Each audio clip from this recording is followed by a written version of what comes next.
Hey guys, what's up? This is Villa Corona in Jalisco, Mexico, and I wanted to welcome you to a series of videos that I'll be doing about what I consider to be the best battle system in every JRPG series.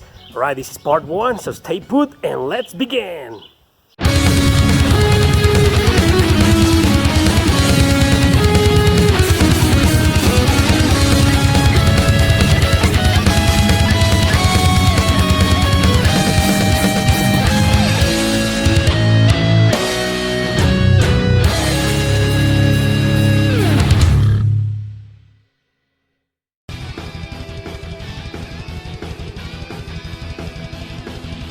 For the Tales of series, I chose Tales of Xillia 1 and 2, both because one is a direct sequel to the other and because they have almost the exact same battle system.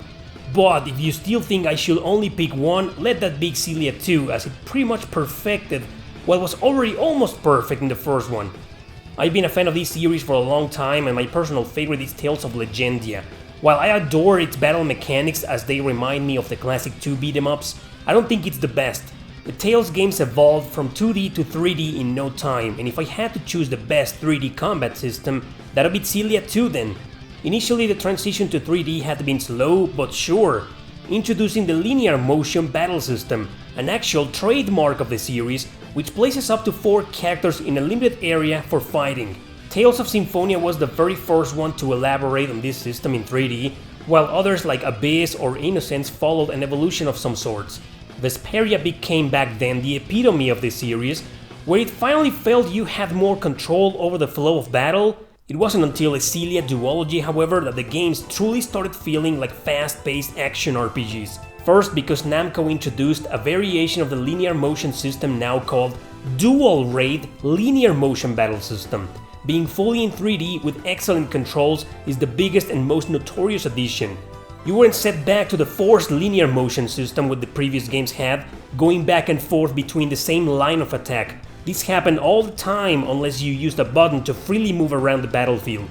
In Xillia 1 and 2 it's the same case, except it's far easier to maneuver freely without the linear restriction of the controls. Plus, the many features included make the system far more friendly than the others, easier to get into, easier to break, but still engaging enough to keep the players fully challenged. Depending on the difficulty setting they choose, of course. Characters can not only dash, but also perform linked art tests together. By linking with another character, the player can also execute an overlimit, making their character immune to staggering for a short period of time using consecutive art tests with unlimited action points, which belong to a gauge called the Assault Counter. So creating the combos, executing them alone or linked, makes the fighting even more fun. I always felt like there were no strings attached when attacking or moving around. It's less technical, there's more freedom, so getting used to any character whatsoever is far easier than in previous Tales games. And in Xillia 2, Ludger, the protagonist, can switch weapons at any given time. That alone gives it extra points merely by offering variety to the battles. Overall, Xillia 2 is the epitome of this series in terms of combat, a perfect evolution of fast-paced action in 3D, while still heavily maintaining the classic Tales system originality.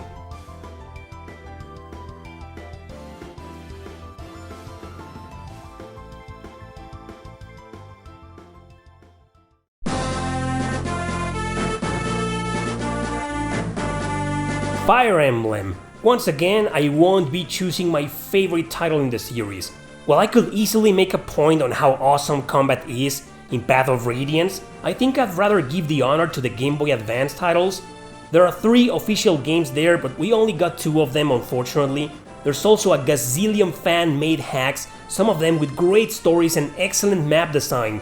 People often prefer to make their fan games based on the interface of the Game Boy Advance titles for 2 reasons. One, simply because it's easier than the one in the GameCube, Wii, or even the 3DS games. And second, because the battle mechanics and map structure in them is simply perfection.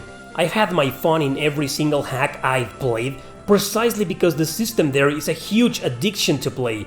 Path of Radiance became the epitome in my opinion, but it all started back with the GBA releases.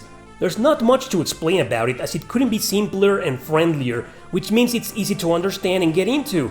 Battles are played in grids, with each character depending on their status, equipment, and specifically their class, can move short or long distances. You already know about the weapon triangle system present in most Fire Emblem games, and also on how the turns work, meaning there's a player phase to do everything you can, and then the enemy phase where they get to do the same. By taking advantage of these simplistic but meaningful characteristics, the map design finally comes into play. I think I'll stick to the Blazing Sword for this video, as I believe it has the best system of them all, but make no mistake, as all three have almost the exact same combat. You see, Blazing Sword takes up the classic RPG progression challenge, meaning it gets harder the more you advance, while the other two can be utterly easy at times or overly hard at others. So, Blazing Sword is the most balanced out of the three. It holds your hand at the beginning with a childish tutorial that explains the basics of battle. It's dumb, but it can also be really helpful if this is your very first time playing a Fire Emblem game.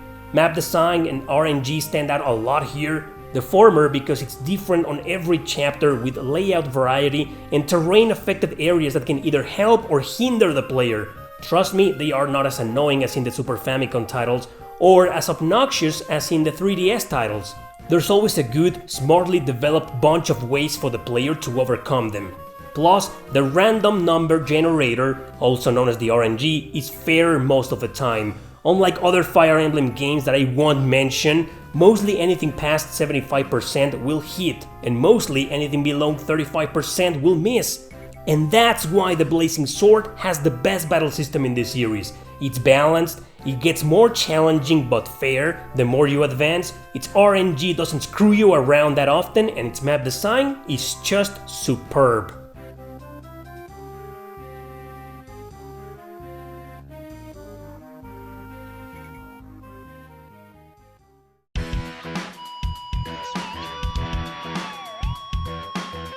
Now, Shin Megami Tensei. This saga is known for its press-turn battle system, initially appearing on Shin Megami Tensei 3, also known as Nocturne or Lucifer's Call.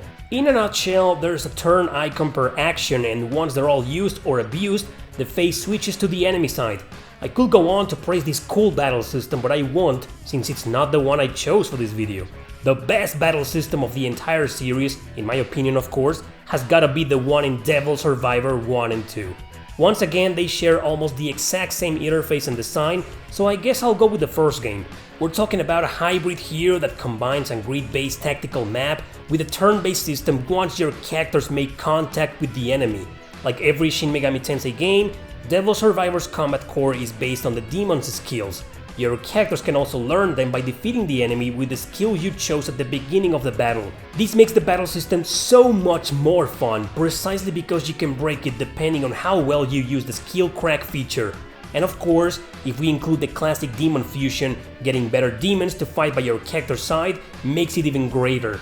I'm not saying you can't do things like this in other titles of the franchise, I'm just pointing out the fact that I feel this system mixed so well with the regular tactical grid-based maps, which aren't exactly regular now that I think about it, since you can also use the terrain to your advantage, and boy, just like with Fire Emblem, it's all about the map design.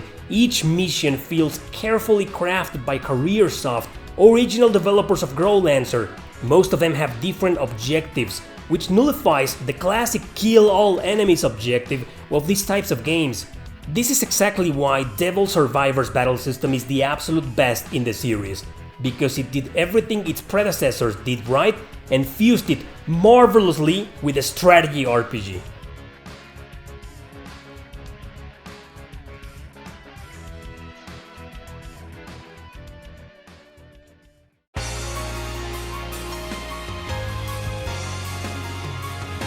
Now the Ys series, it won't be easy to explain contrary to what most people will believe. They're all fast-paced action games, hack and slash, so how can one drastically compare to the other? Well, let me try. For once, the first two games aren't hack and slash. Remember how you bump against your enemies in a strategic way to kill them? They certainly are unique and fun, but they don't have the best battle system. The games that followed were slash fast but brutally hard, wacky, unbalanced, and kinda clunky sometimes. Then came the remakes on the PSP and everything changed for the good. Controls were awesome, action was methodical but quick, not just a mindless massacre. And then we got the Party Members games, where you fight with allies, still fast-paced but resembling more any other regular hack and slash. What's fun in them is the fact that you can switch characters at any given time, and each fights differently of course. So I'll start by admitting that Ys Origin has my favorite battle system since the faster the better for me. But being able to change characters mid-battle, I don't think Origin and the others can top that. And you'd think Ys 8 will be my pick as it is my favorite. But while I do believe it has amazing battle controls, I think I'll choose Memories of Celceta for this video. To me, it has the epitome of Ys combat. I felt as if I was playing Ys Origin, but with party members. It's definitely quicker and swifter than Ys 7 and 8, but obviously more chaotic. I like how you can just abuse the skills over and over until you run out of points, just keep fighting and the bar will refill naturally. There's also passive skills you can equip with the accessories, and these influence the battle. I can't forget to mention the Flash Guard feature. Evading at just the right time can give you the bonus of nullifying damage and turn all your counter attacks into critical hits. I also like the attack triangle carried over from Ys 7, how you need to switch characters because their attacks are stronger or weaker to certain enemies. Honestly, it's a very addictive system. Anyhow, it's hard to choose between this system and the one in Ys 8. They're both almost identical, except 8 is slightly slower and more methodical, so I'm choosing Celceta just because I like chaos in my action RPGs.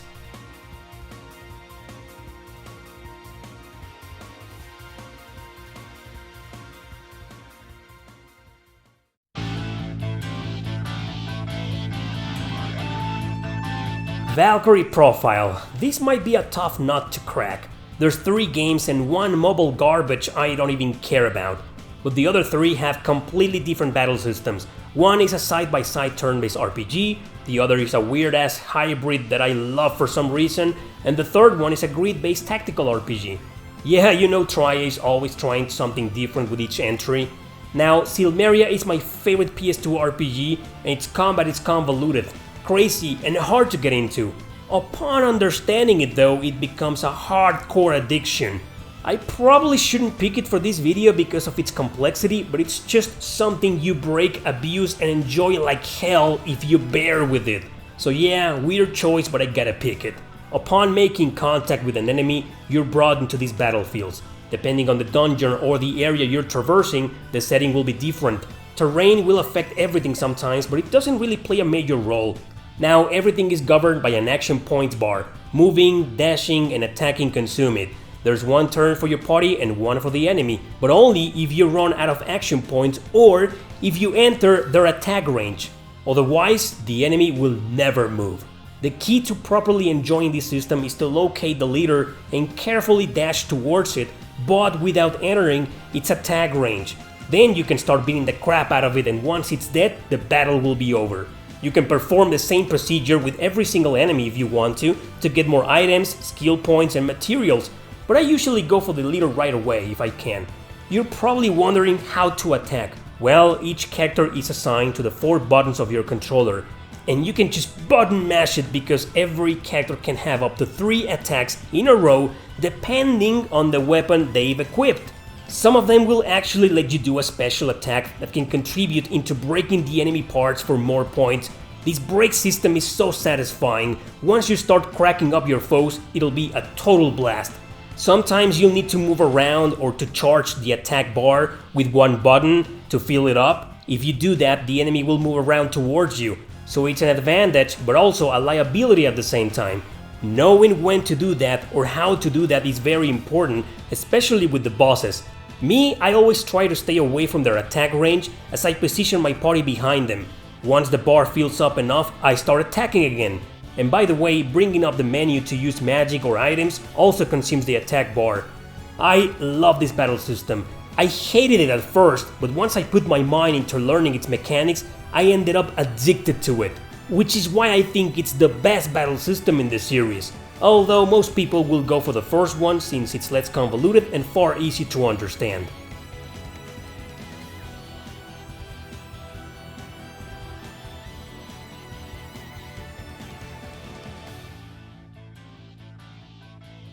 I was actually going to include Suikoden for last, but since every main game has 3 different battle systems, I think it merits its own video, right?